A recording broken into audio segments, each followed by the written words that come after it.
Are you communicating with individuals in the United States and encouraging them to participate in attacks of this sort? Of course I am. You know, I am participating in communication with people all around the world. As you know, the internet makes the world a very small place. You know, we have a lot of support, in fact, post-Wotton Bassett, from people as far as afield as Indonesia, from India. Mr. Chowdhury, based upon your answer, I believe, and I'm sure many prosecutors will listen to your answer, you have violated U.S. law. You deserve to be arrested, prosecuted, jailed for the rest of your life. That is what you, sir, deserve. You're a violent and heinous terrorist. I will say to you, well, you can use as much pejorative. The aims of the White House Rural Development Plan sound eerily similar to a UN plan called Agenda 21, where a central planning agency would be responsible for oversight into all areas of our lives, a one world order. Sound familiar?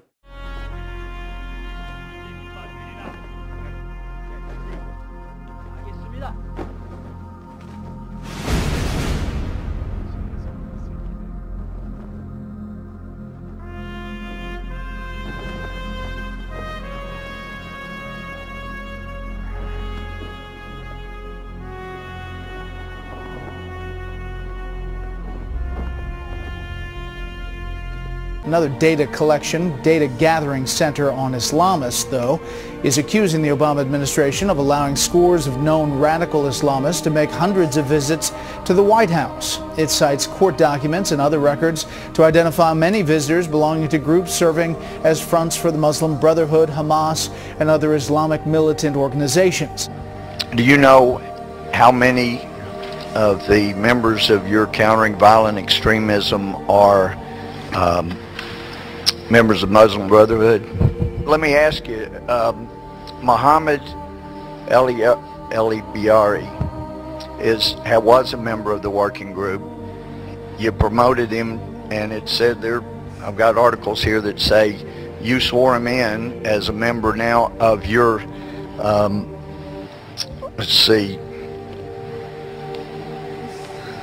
the Homeland Security Advisory Group.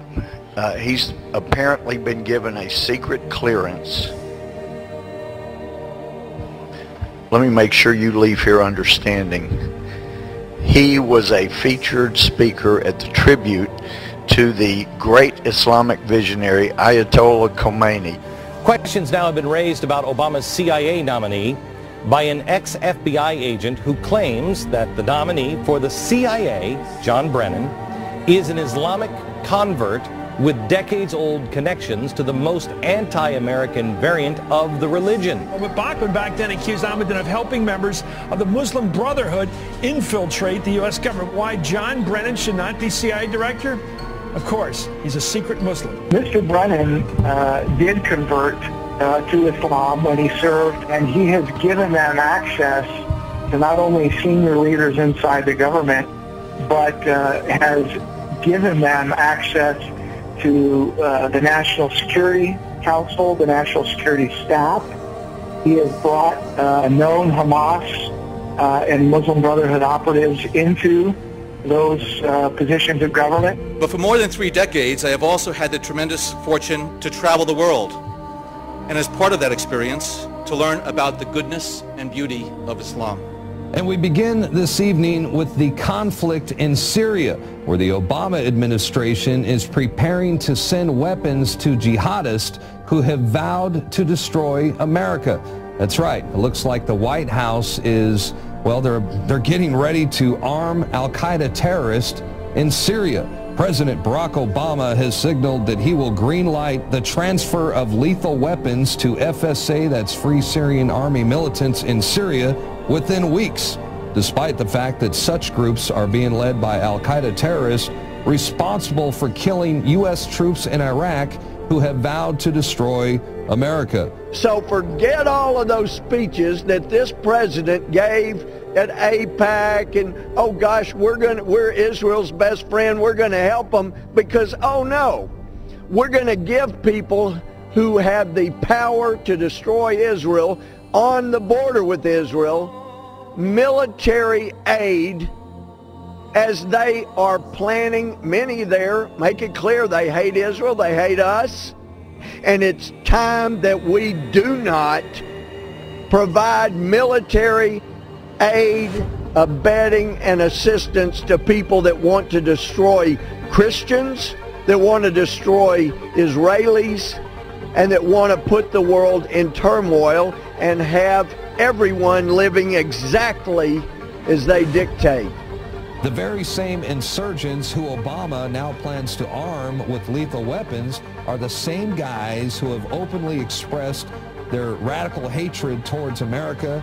They're out there ransacking Christian churches, burning American flags. President Obama hasn't been to church since he took office. Well, so far now he's saying we are not a Christian nation. So is there a message being sent?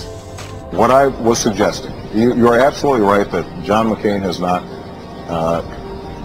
talked about my Muslim faith, and you're absolutely right that that has not Christian come my Christian faith. And well, what I'm saying is he hasn't suggested that I'm a Muslim. Obama's Lucky Charms, a ring that says there is no God except for Allah. As an ordained United Methodist minister, I am here to attest and affirm that our faith and belief in God is central to the American story and informs the values we've expressed in our party's platform. In addition, President Obama recognizes Jerusalem as the capital of Israel. All those delegates in favor say aye. All those delegates opposed say no. In the opinion of the... Let me do that again. All of those delegates in favor say aye. All those delegates opposed say no.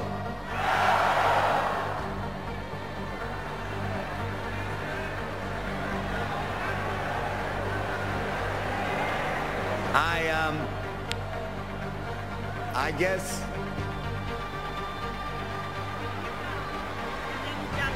All right, check out this website. Poor Christian missionaries were at an Arab festival over in Dearborn, Michigan, when they had a huge run-in with police.